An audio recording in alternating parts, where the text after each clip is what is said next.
Of course it is. We're right in the middle of election 2014. We've got early voting continuing this week. All wraps up tomorrow. Then you have Election Day on November 4th. And joining me to talk about his campaign for re-election, Judge Tom Head. Welcome back to the show. Good morning. Thank you for having me. Absolutely. Appreciate you coming in to talk about your re-elect campaign. How's it going? What are you hearing from voters out there? Actually, voting, I talked to Dorothy Kennedy yesterday, and voting numbers are down a little bit. That's a little disappointing, but I've been encouraged. Of course, each campaign season is a little bit stressful for me and my wife, so but there's not that many days left, and we'll get through it one way or another, so. And, it seems in past elections you're a pretty confident guy. You see how Lubbock County still pretty Republican, still pretty red area. It is. We have our flashes every now and then, I think, but we're still pretty red out here. How confident are you in this re-election campaign? When I see the numbers Tuesday night, I'll be confident. Okay. I guess politics is kind of like football or basketball or baseball. Anybody can beat anybody on any given day.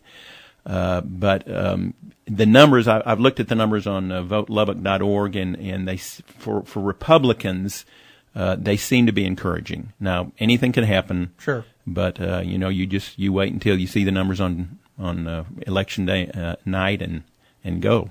So why? And you're seeking another term as Lubbock County judge. For voters out there who have the attitude, why do we keep electing the same people? Talk to them. Tell them why they should send you back.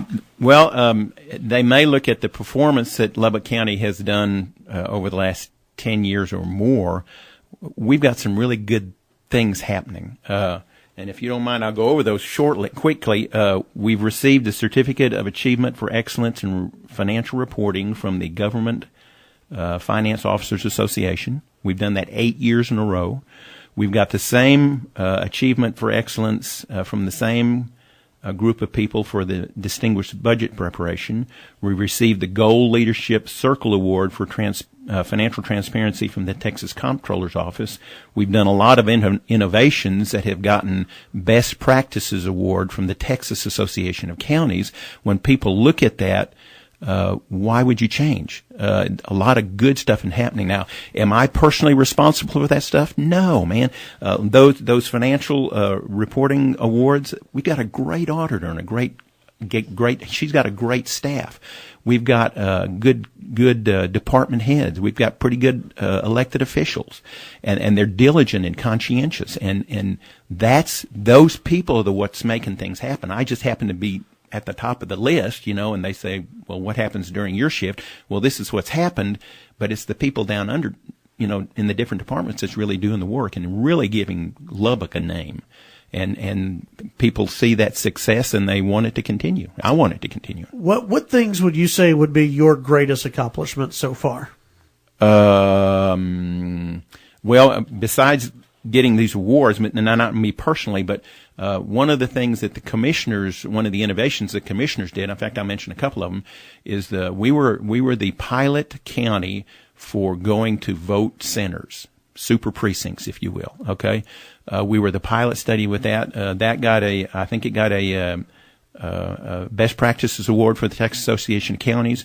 We have a text messaging system where voters can text in and find out the voter center closest to them. That's a big deal.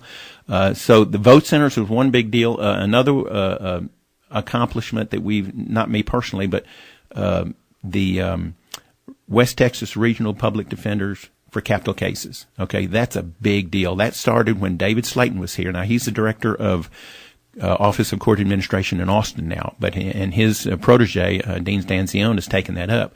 But that's, in the capital murder cases, those things are extremely expensive, and they can break a smaller county's budget. It can break a big county's budget if you're not prepared for it. So what they've done is they've instituted that, and that is going. There's 254 counties in the state of Texas.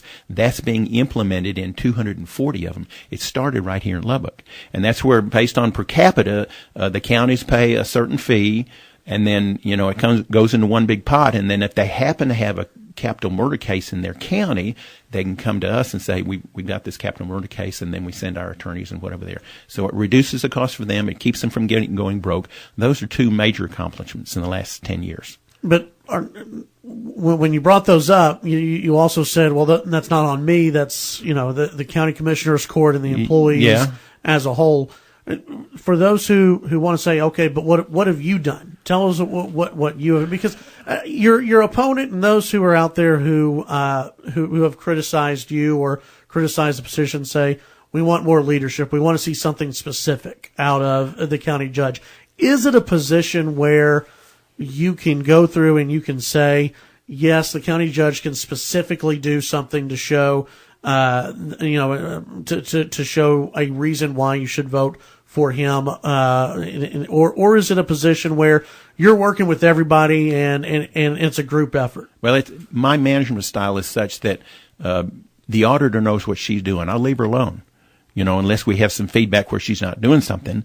So I kind of let them do what they do. Mm-hmm. Now, I try to be a positive influence on the Commissioner's Court and others, as far as tax rates and salary increases and things like that. We'll get to that here in a second. Sometimes I'm not very successful with that, but I have some input there. Everything has not gone like I expected it to when I ran I started as a JP in 92, December of 92, and then county judge in 98. So, after 98, I thought I can come in here and change the world. Well, when I was a police officer, back in 76, I thought, well, I'll be a police officer and I'll change the world. You don't change the world. You inject your influence as best as you can and try to get people to see your point of view. But it takes 3 in a commissioner's court to get something done, and sometimes I can't do that. So perhaps I haven't been as assertive as I should be. Perhaps people just have their minds made up. I don't know. But it's not one specific thing that I have done. It's corporately. Sure. In the Commissioner's Court, we have, we may argue and fuss behind closed doors, but we present a united front, and a lot of counties in Texas look to Lubbock and say, how do y'all get along as well as you do?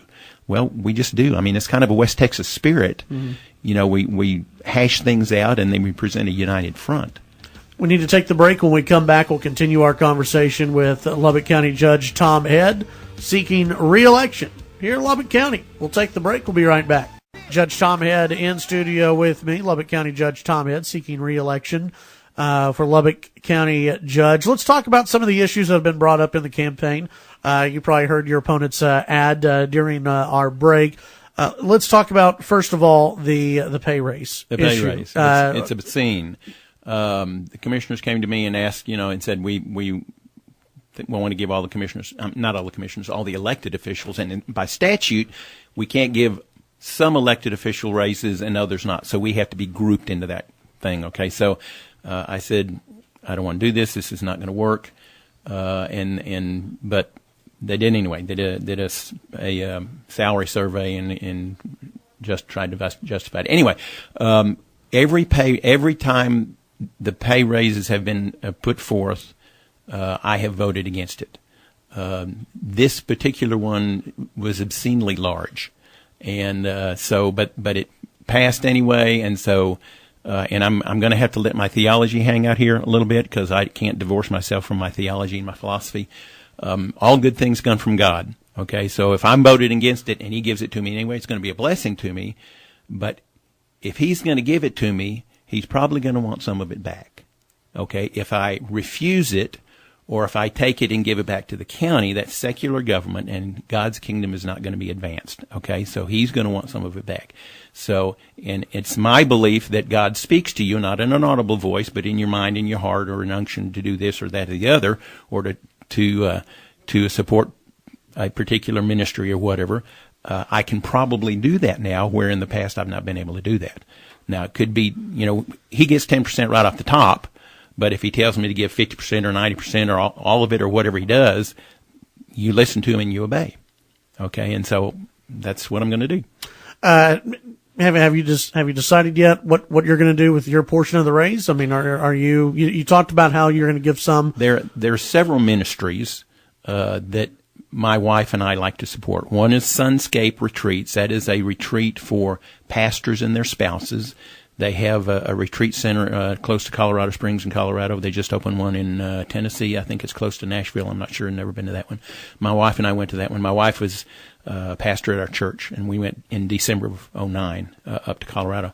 Great place. And so who works with pastors when everybody expects them to be perfect and mature and blah, blah, blah? Nobody. And that's what that particular retreat is for. There is Billy Graham Evangelistic Association Rapid Response Team. I've never supported that much. That's a possibility. There's two. Joel Rosenberg, who is a New York Times best-selling author, has a fund called the Joshua Fund, where he helps people in the Middle East, Jews, Israelis, Pakistanians, just the poor and the needy in the Middle East. Mm-hmm. Okay. There's another one called Jewish Voice Ministries that just minister to the Jewish people. I can't remember the guy's name. John Bernice, I think is his name. There's several ministries out of my church, Gateway Missions, who minister to pastors all over the world. There's a number of not just ministries but missionaries. Sure. That we can support now if that's what we're going to do. So let me ask you something about the pay raise, because there were some, including your opponent, who criticized you for not being vocal enough. That, after the first time I think that it appeared in the AJ on KCBD here on KFYO, people started talking about it, but beforehand it really wasn't talked about, and even afterwards there wasn't a big press conference. There wasn't a lot said about this. Looking back on it, do you think that you should have been more out in front of this pay raise? Do you think you should have gone onto TV, onto radio, and said this is wrong, we can't have this, we can't do this? Do you think you played an active enough role? I could have done that, but it wasn't going to change. And so the commissioners had kind of made up their minds before they came to me. And so it wouldn't have done any good. We need 3 votes to do anything on the commissioners' court.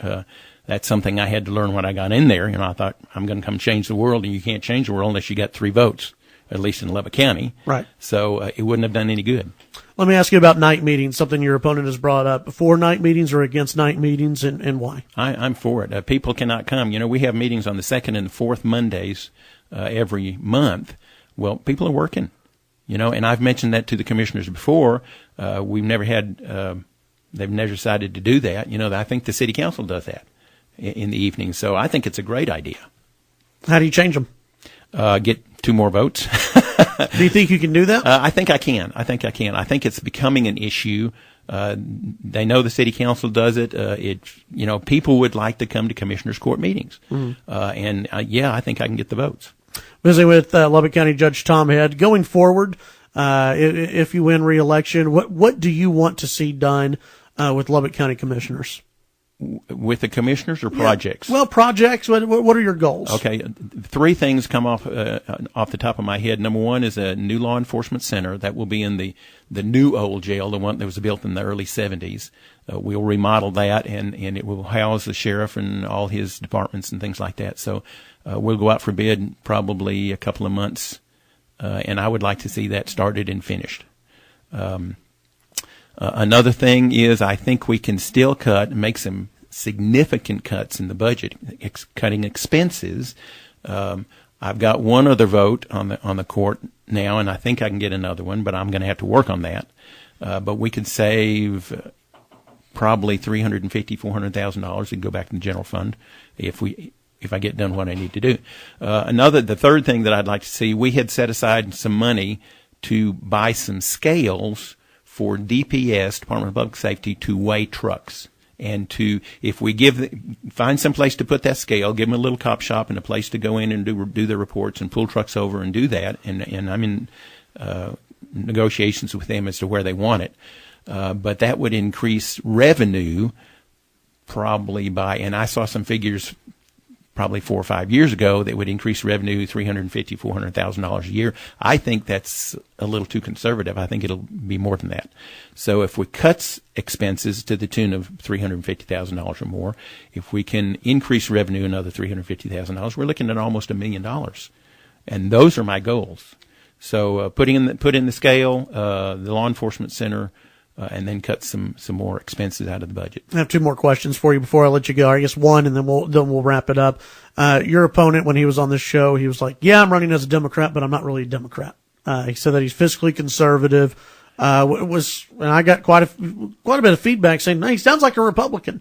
Let me ask you this: when you and you probably know your opponent better than maybe the rest of the listeners out there, because you're running in this race. Do you think that he's a small government guy? Or do you think he's... If any person supports the national Democratic platform, they cannot be small government. They can't be. I have read the Democratic platform. I don't know if you have or not. If you read it, it is not small government. He can say he is. He says he carries a handgun. So do I. He says he's pro-life. So am I. But if you support a party whose philosophy reflects what the Democratic platform reflects, you can't be conservative. You can't be. It doesn't compute.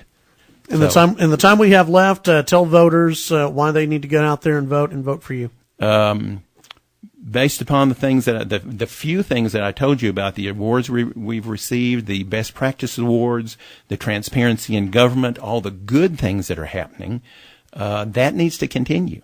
I'm the only conservative candidate. I'm the only Republican candidate. And Republicans need to get out and vote, because it's the Democratic platform to try to turn Texas Democratic. If that happens, the United States will probably not have another Republican president for a while.